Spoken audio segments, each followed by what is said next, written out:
Hello guys, আসসালামু আলাইকুম। সবাই কেমন আছেন? আলহামদুলিল্লাহ, আমি ভালো আছি। আজকে আবার একটা নতুন রেসিপি নিয়ে আসলাম। যে কড়াইতে তেল দিয়ে দিছি, কড়াইতে তেল। আজকে রান্না করব এই যে ঢেঁড়স দিয়ে চিংড়ি মাছ, আর রান্না করব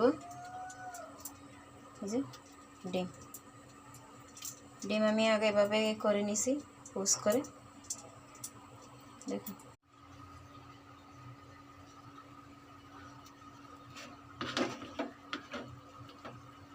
দিয়ে দেবো এখন পেঁয়াজ রসুন বাটা।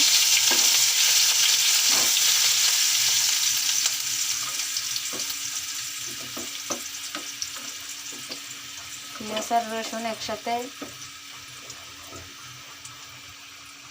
বেটে নিছি।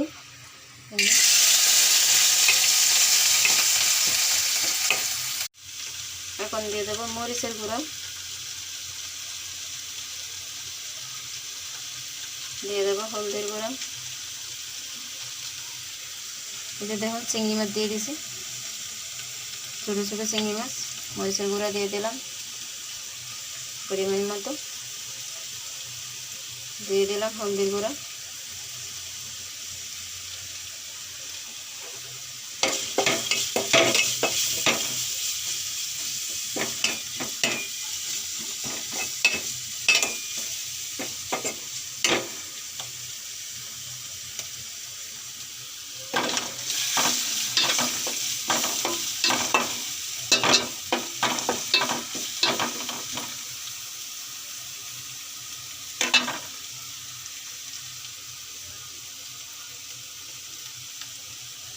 এখন দিয়ে দেবো সামান্য পানি।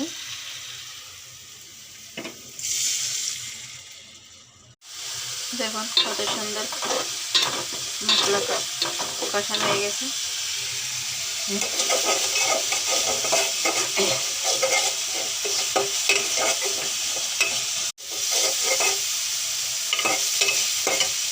এখন দিয়ে দেবো ঢেঁড়স দিয়ে দিলাম, একটু লাড়ে ছেড়ে দেবো। মশলা কষানো হয়ে গেছে, এখন দিয়ে দেবো ডিম। এই যে ডিম দিয়ে দিলাম।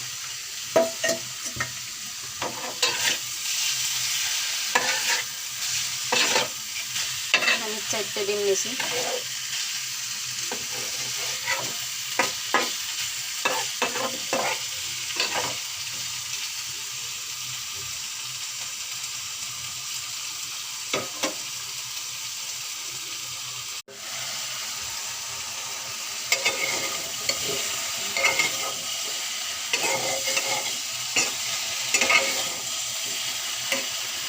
কষানো হয়ে গেছে, আমি পানি দিয়ে দেবো।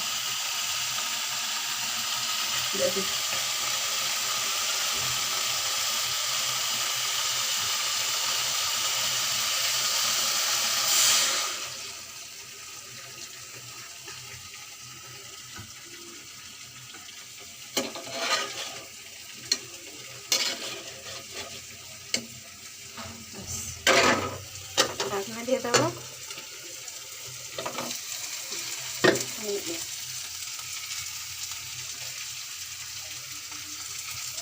পানি দিয়ে দেবো।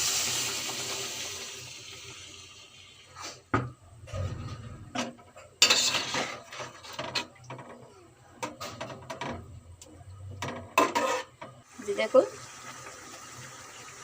ডিম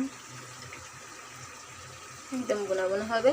আর এই যে ঢেঁড়স, চিংড়ি মাছ দিয়ে ঢেঁড়স ঝলক দিচ্ছি। যে আমার ডিমের রেসিপি হয়ে গেছে।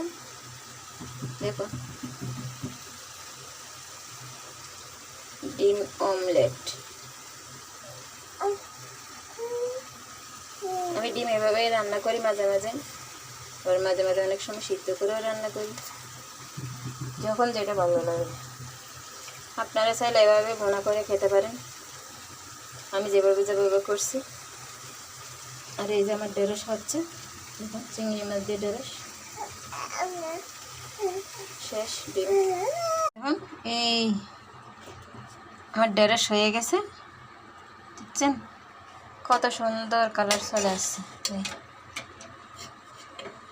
দেখুন চিংড়ি মাছ,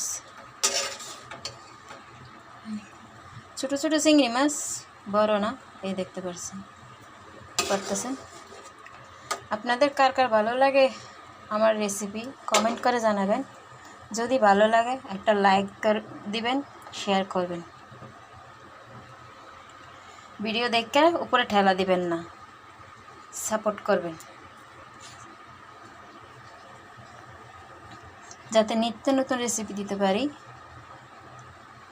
আমার আইডিটি ফলো করবেন। ভালো থাকবেন সবাই।